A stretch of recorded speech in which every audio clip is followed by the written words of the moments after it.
My eyelids felt like sandpaper as I squinted at the neon glow of the Rest Easy sign. It was 3 a.m., and fatigue gnawed at my bones. My 18-wheeler, affectionately nicknamed Bessie, rumbled down the deserted Nevada highway, its headlights cutting through the inky blackness. The radio sputtered static, offering no solace in the endless expanse of desert. The Rest Easy sign, clean and modern-looking amidst the desolate landscape, seemed like a mirage. But the promise of a steaming cup of coffee and a chance to stretch my legs was too tempting to resist. With a sigh, I flicked on my blinker and steered Bessie off the highway onto a dusty access road.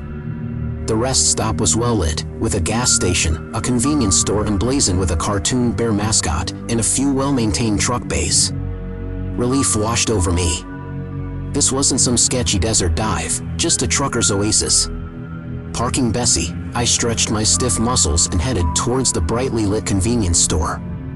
A lone cashier, a burly man with a shaved head and a bored expression, manned the counter. He grunted a greeting as I grabbed a coffee and a pre-made sandwich, the only items available at this ungodly hour. Taking a seat at a plastic table outside, I devoured the greasy sandwich, washing it down with lukewarm coffee. Fatigue tugged at me, and the soft hum of the gas pumps lulled me into a sense of false security. A loud bang jolted me awake. Disoriented, I looked up to see a group of men surrounding Bessie, their faces obscured by shadows. Panic sent a jolt of adrenaline through me. They weren't mechanics, that much was clear. They were dressed in rough clothes, some sporting tattoos and menacing scowls. My heart hammered against my ribs. One of them, a tall, gaunt man with a cruel smile, approached me. "Nice rig you got there," he drawled, his voice laced with menace. I swallowed, my voice dry. "What do you want?" "Let's just say your cargo has piqued our interest," he said, his eyes glinting in the harsh light of the gas station. My breath hitched. This wasn't a random mugging. They knew about the shipment, a valuable medical isotope I was transporting across state lines.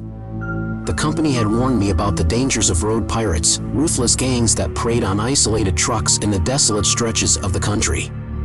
I had scoffed then, naively believing my experience and Bessie's imposing size would deter any trouble. "Look," I stammered, trying to project a calm I didn't feel, "we can work something out. Just take a percentage, leave the rest." The man laughed, a harsh, grating sound. "We don't deal in percentages, pal. You got two options. Join us, or become part of the scenery." He gestured towards the vast emptiness of the desert beyond the gas station lights. The threat hung heavy in the air. My mind raced, desperately searching for an escape. Fighting back was a fool's errand. They were armed, and even if I managed to overpower one, the others would quickly overpower me. "Join you?" I echoed, my voice barely a whisper. "Simple," he said. "Help us with a few jobs, then you can go your separate way. Consider it a change of career." He wasn't offering a real choice. It was submission or a lonely grave in the desert. Despair threatened to consume me, but a spark of defiance flickered within. I wouldn't go down without a fight. "And what if I say no?" I asked, my voice gaining a newfound strength. The man's smile turned cold. "Then let's just say your refusal will be inconvenient for everyone involved." He gave a curt nod to his companions. Two of them grabbed my arms, their grip like vices. My stomach churned with a mixture of fear and a desperate hope. Just then, the screech of tires pierced the night air. Headlights cut through the darkness, illuminating a battered pickup truck speeding towards the rest stop. It screeched to a halt, throwing dust into the air. A man, weathered and wiry, emerged from the driver's seat. "Hey," he bellowed, his voice surprisingly strong for his age. "What's the meaning of this?" The group of men froze, their surprise evident in the dim light. They conferred in hushed tones, their earlier confidence replaced by a flicker of uncertainty. The older man continued, his voice booming across the empty lot. "I saw what was going down from the highway. Don't think I haven't seen your kind before. Scum of the earth, preying on decent folks." He brandished a worn-out switchblade, its threat amplified by the desperation in his eyes. It wasn't much, but it was enough to turn the tide. The leader of the road pirates scowled, a silent debate raging on his face. They outnumbered both of us, but the surprise arrival of an unexpected ally had thrown a wrench in their plans. Finally, the leader sighed, frustration etched on his features. "Fine," he muttered, spitting on the ground. "We'll get you next time, trucker." He gave a curt order to his men, and they retreated to their car, disappearing into the night as quickly as they arrived. The older man and I stood there for a moment, the tension slowly dissipating. He sheathed his knife, a tired chuckle escaping his lips. "Looks like we scared them off, son." "Thanks," I said, my voice hoarse. "I don't know what I would have done." "Just doing what's right," he said gruffly. "These scumbags think they own the road, but us decent folk gotta stick together." He introduced himself as Hank, a veteran trucker on his final run before retirement. Hank insisted on buying me breakfast at a Greasy Spoon diner down the road, a far cry from the lukewarm convenience store coffee. Over steaming mugs of coffee and greasy bacon, we shared stories of the road, the camaraderie of truckers, and the ever-present danger of road pirates. He showed me a hidden compartment he'd built into his truck, a clever contraption that could alert other truckers in the vicinity if he was ever in trouble. My own truck, he informed me with a sly grin, could use a similar upgrade. We parted ways at a dusty crossroads, Hank heading towards the warmth of California and me back to the desolate highway with a renewed sense of purpose. The experience left a deep scar, a reminder of the darkness that lurked beneath the surface of the American dream. But it also left me with a newfound respect for the unspoken code of the road, a sense of community forged in shared dangers and unexpected alliances. Bessie rumbled down the highway with a lighter load, the cargo intact, a testament not just to my survival, but to the kindness of strangers and the enduring spirit of those who dared to drive the lonely roads. Let's hop onto story number 2, but before I begin reading, make sure that you have subscribed to Mr. Scare for regular horror podcasts.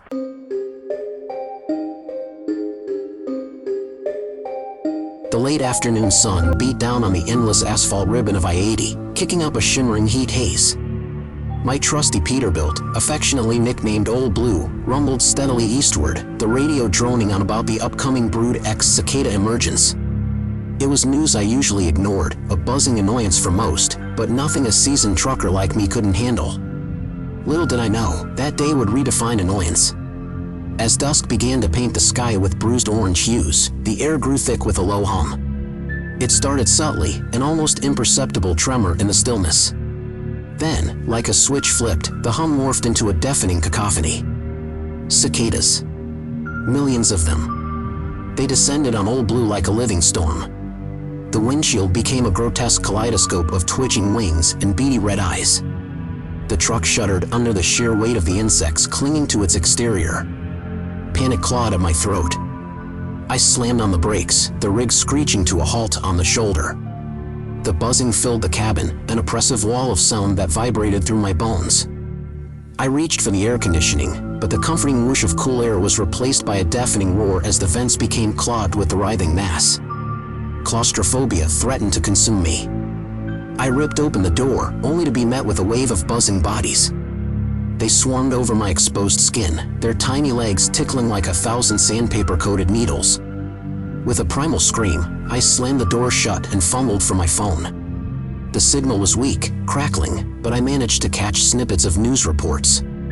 This wasn't isolated. All across the Midwest, trucks were pulling over, drivers reporting a sudden, overwhelming cicada infestation, some even experiencing cracked windshields. Several accidents, the reports warned, were already being attributed to the limited visibility. My heart hammered against my ribs. My windshield, already sporting a spiderweb of minor cracks from years on the road, was taking a beating. Every frantic beat of a cicada's wings seemed to send shivers through the glass. A sickening crack echoed through the cabin. A spiderweb had bloomed outwards from a central starburst, obscuring a significant portion of my view. Panic boiled over. Trapped in a metal coffin coated in a buzzing, writhing mass, with my window to the world rapidly shrinking, I felt a primal urge to flee. But where? The cicadas, the reports confirmed, were blanketing the entire region. Hours bled into an eternity.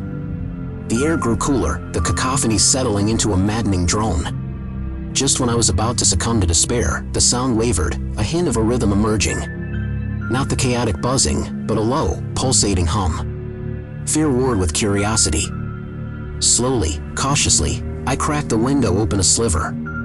The wave of buzzing washed over me, momentarily overwhelming. Then, I saw it. A line, a seemingly endless line of headlights, stretching towards the horizon. Trucks, dozens of them, all pulled over on the shoulder. And the cicadas, they weren't swarming the trucks. They were gathering. The low hum intensified, resonating from the insects themselves. It was almost musical. Eerie, yes, but strangely mesmerizing. The air buzzed with a different kind of tension now, a watchful silence from the truckers on the shoulder, a rhythmic hum from the cicadas. Then, as suddenly as it had started, the sound ceased. The cicadas rose in a single, coordinated burst, a dark cloud against the twilight sky. They moved as one, not toward the trucks, but eastward. The buzzing faded into the distance, leaving behind a strange, unsettling silence. Cautiously, I stepped out of Old Blue. The swarm was gone, the ground beneath my boots littered with a thick carpet of lifeless cicadas. The other trucks began to stir, engines rumbling awake. Headlights flickered back to life, revealing a line of weary but relieved faces. We didn't need words. The shared ordeal had forged a temporary bond. A convoy formed, trucks moving closer together, headlights cutting through the approaching darkness. We didn't have an explanation, just a shared experience, the terrifying beauty of a natural phenomenon gone haywire. The news later reported that the cicada swarm, for reasons unknown, had suddenly veered off course, sparing major roadways from further chaos. But for those of us caught in its path, the memory of that terrifying nightfall, the buzzing that filled our ears long after the swarm departed, would serve as a constant reminder of the raw power and unpredictability of the natural world. We became a traveling anomaly, a convoy of trucks nicknamed the Cicada Survivors. Truck stops buzzed, puns sadly not intended, with our story, tales of a living, buzzing nightmare that somehow bypassed destruction for a weird, synchronized dance. Some, fueled by conspiracy theories, swore the cicadas were responding to some unknown signal, a harbinger of things to come. Others, like me, found solace in the simpler explanation of a natural anomaly. Whatever the cause, the experience left an indelible mark. Weeks later, back home in Ohio, I stood on my porch, watching a lone cicada flitting through the evening light. The familiar buzz, once a background noise, now sent chills down my spine. Was it just a bug? Or was it a tiny echo of that terrifying night, a reminder of the unseen forces that could turn the mundane into a symphony of fear? I never got back on I-80. The highway, once a familiar friend, now held a hidden fear.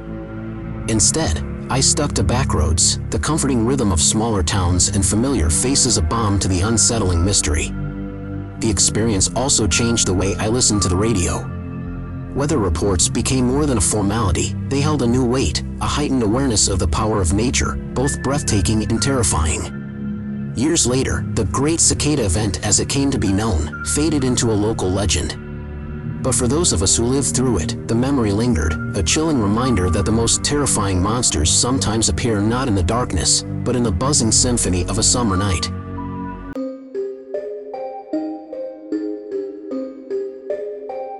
The summer sun beat down on my neck like a blacksmith's hammer. Sweat dripped from the brim of my Stetson, blurring the desolate Arizona landscape stretching before me. Big Red rumbled steadily, a familiar symphony of engine purr and wind whipping through the open windows. My usual route traversed I-40, but a detour due to construction had me navigating a deserted stretch of state highway. The radio crackled with static, the only sound besides the rhythmic hum of the tires. I reached for my thermos, the lukewarm coffee offering a pathetic respite from the unrelenting heat. That's when I saw it. A shimmer. A wavering distortion in the air, heat haze dancing on the asphalt ribbon far ahead. It wasn't unusual in the scorching Arizona sun, but there was a wrongness to it.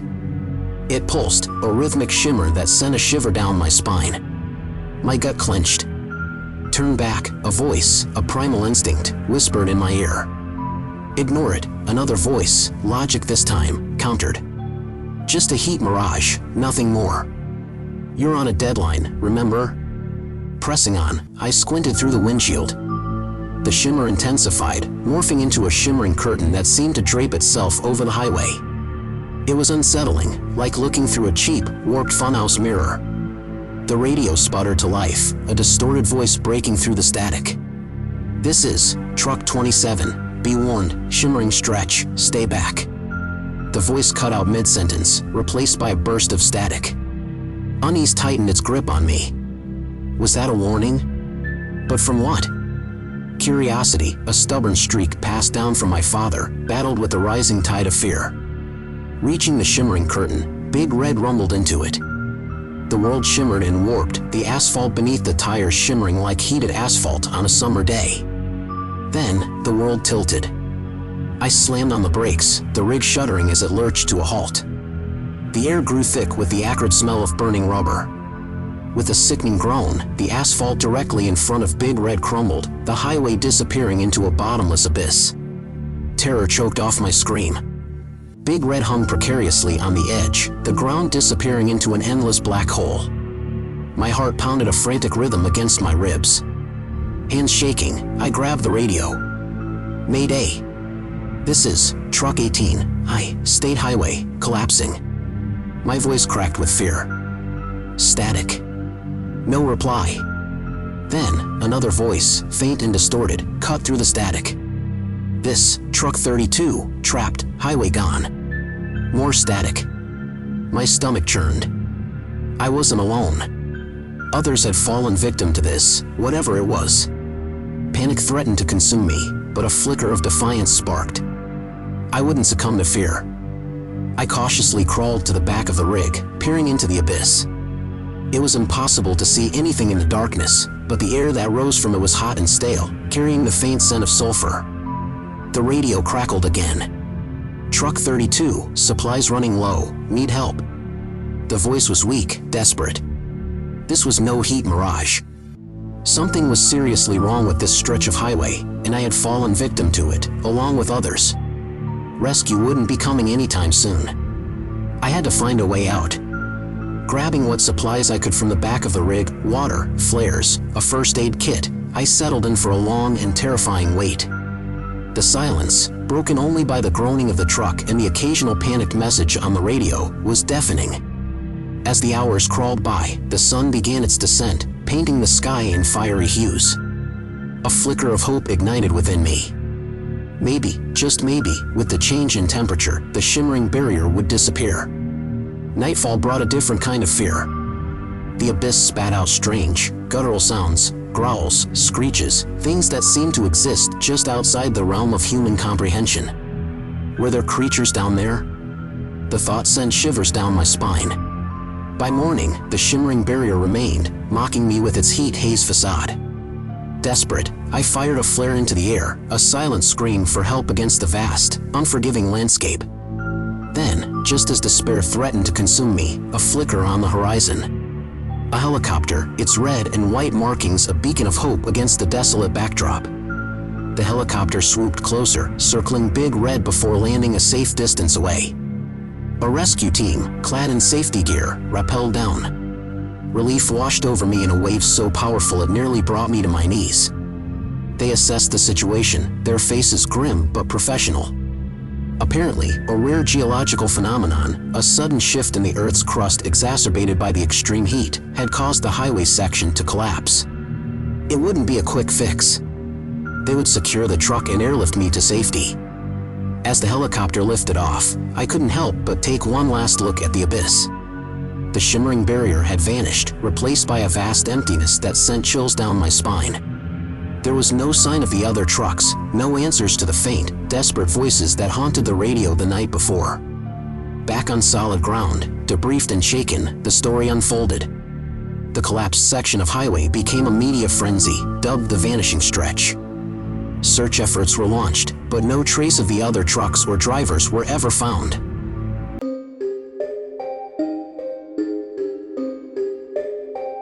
The neon glow of the last chance gas sign cast an eerie light on the dusty highway exit. It was 2 a.m. in the dead of night, and fatigue gnawed at my bones. Big Blue, my trusty 18-wheeler, rumbled to a stop, the only sound besides the desolate whisper of the wind.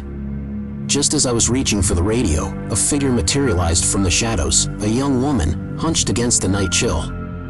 Her clothes were tattered, and a desperate plea hung in her eyes. Hitchhikers were a rarity these days, especially in this desolate stretch of Nevada.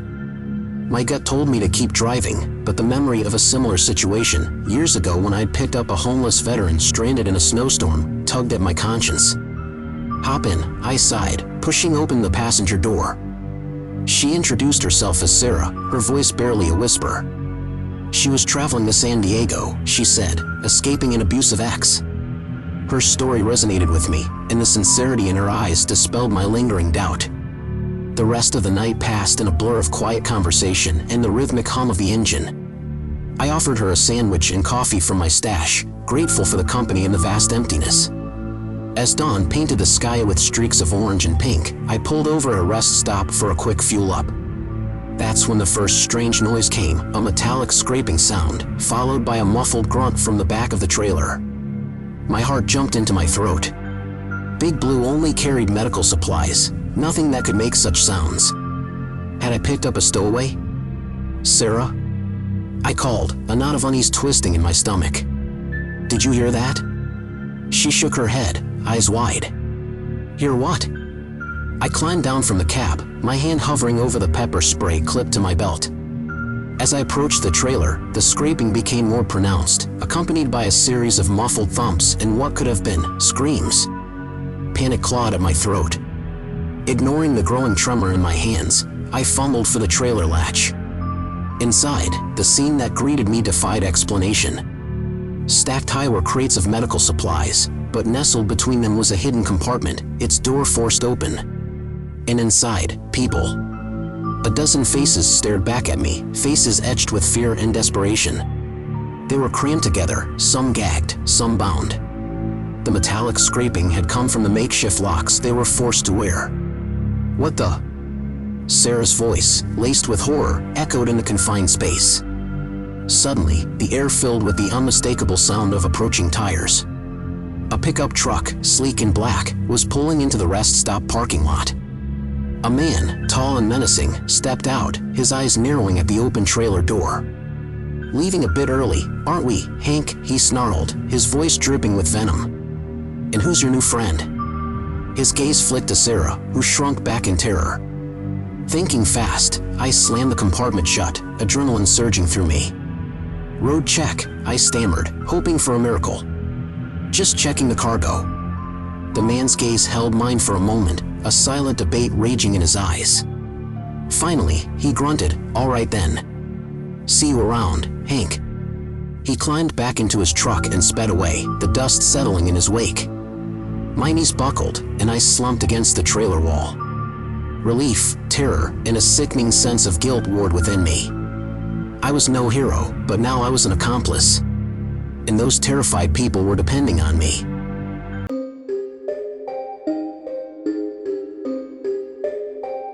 The Wyoming night was a black canvas, punctuated only by the pinpricks of distant stars. My trusty rig, Rusty, hummed along the lonely stretch of I-80, the radio crackling with the usual static and trucker banter. It was after midnight, and exhaustion tugged at my eyelids like an insistent child. Suddenly, a flash of movement from the periphery caught my eye. A figure, silhouetted against the moonlit landscape, was sprinting alongside the highway. Baffled, I squinted, trying to make sense of it. The figure was running impossibly fast, its limbs pumping in a desperate, jerky motion. Then, the headlights hit it. My stomach lurched. It wasn't a human figure, not in any way recognizable. The skin was gone, stripped away like a discarded husk, revealing raw, glistening muscle tissue beneath. A horrifying mask of exposed tendons and bone grinned back at me from a face devoid of flesh. A scream, more of a strangled gasp, tore from my throat. My hand fumbled for the radio, the static suddenly replaced by a torrent of panicked voices. Other truckers were seeing the same thing, nightmarish, flayed figures sprinting alongside their rigs, their raw muscle tissue reflecting the headlights in an inhuman glow. "What the hell are they?" a voice shrieked through the static. "They're everywhere." Another voice, shaky with fear, cut in. "They're trying to get in. My doors." The transmission abruptly cut off, replaced by a blood-curdling scream. Then silence. A chilling silence that pressed against my ears like a physical force. Terror turned my limbs to lead. My eyes darted frantically between the road and the darkness at the edge of the highway, expecting the figures to erupt from the night at any moment. The truck's engine roared, a mechanical heartbeat echoing my own frantic pulse. Another figure materialized from the darkness. This one was closer, its exposed face contorted in a silent scream. It reached out a raw, bone-tipped hand, clawing at the air as it tried to keep pace with the speeding truck. An inhuman guttural screech echoed across the empty highway, the sound scraping across my sanity. Panic threatened to consume me. But a primal instinct for survival kicked in. I couldn't just sit there, waiting to be overrun. Reaching for the tire iron stashed under the passenger seat, my hand closed around the cold metal. It wasn't much, but it was all I had. Just then, a blinding flash illuminated the scene. A police helicopter roared overhead, its spotlight pinning the figure beside Rusty in a stark white circle. The figure recoiled from the light, its guttural screech turning into a pathetic whimper. The helicopter's loudspeaker crackled to life. "All truckers on I-80, this is the Wyoming Highway Patrol. Stay on the highway, do not stop. We are sending in a team to deal with the situation. Repeat, do not stop." My heart hammered a frantic rhythm against my ribs. The helicopter provided a flicker of hope, but the silence from the other truckers gnawed at me. Had they all been overrun? As the helicopter circled overhead, the figures seemed to lose interest in the trucks. They turned, their skeletal forms disappearing into the darkness from where they came. Rusty rumbled on, every mile taking me further away from the chilling tableau. Hours later, at a brightly lit truck stop, I stumbled out of the cab, legs shaky and nerves shredded. The troopers were tight-lipped, refusing to provide any information on the source or purpose of the flayed figures. News reports later confirmed that the phenomenon had been localized to a specific stretch of highway, with no concrete explanation offered. The experience left me scarred. The image of the figures, their raw flesh exposed, their silent screams echoing in my mind, would forever be a gruesome reminder of the night the highway became a hunting ground for things that shouldn't exist. The next day, I drove Rusty back onto the highway, the route unavoidable for my scheduled delivery. But this time, every passing shadow, every rustle in the undergrowth, sent chills down my spine. The memory of the flayed figures would forever be etched in my mind, a chilling reminder that even the most familiar road can hold unspeakable horrors.